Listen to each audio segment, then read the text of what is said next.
Letter S. No. Listen. Ready? Snake.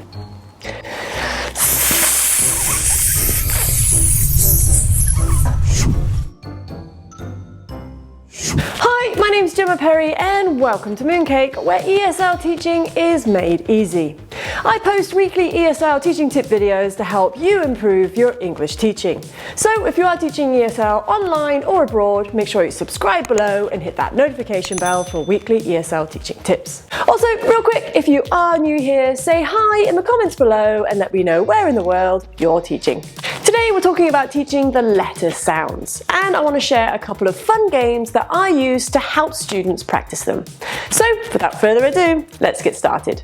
For this activity, all you're going to need is a whiteboard marker, a beanbag or a ball, and some kind of box. To get started, place the class in a semicircle with you, the teacher, in the middle. Next, you're going to write out the alphabet on the whiteboard behind you, singing an alphabet song as you do. In the description below, I've shared one of the alphabet songs that I found my students really enjoy. Now, this song teaches both the letter names and the letter sounds. So if your focus is only on letter sounds or only on letter names, then you might want to find a song that works best for you. Next, you're going to split the class into two teams and ask one member from team A to come to the middle.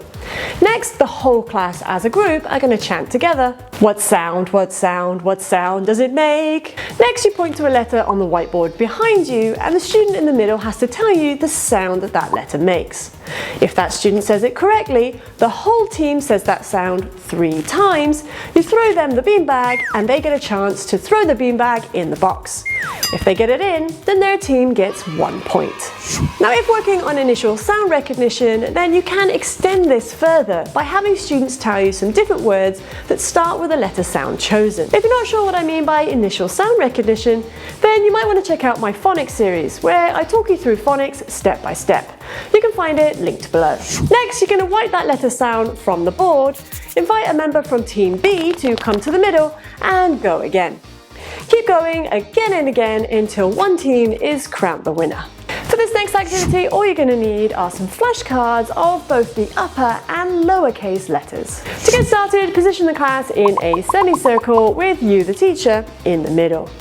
Next, you're going to choose 4 or 5 letters and separate them into upper and lowercase flashcards.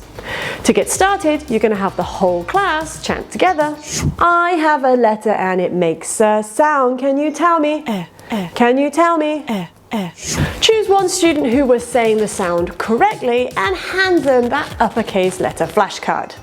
Keep going again and again until you've given out all of your uppercase flashcards. You'll be really surprised to see just how motivated students are to say the sound if they could be rewarded with a flashcard. Next, you can take those lowercase flashcards and suddenly become sad and overdramatic.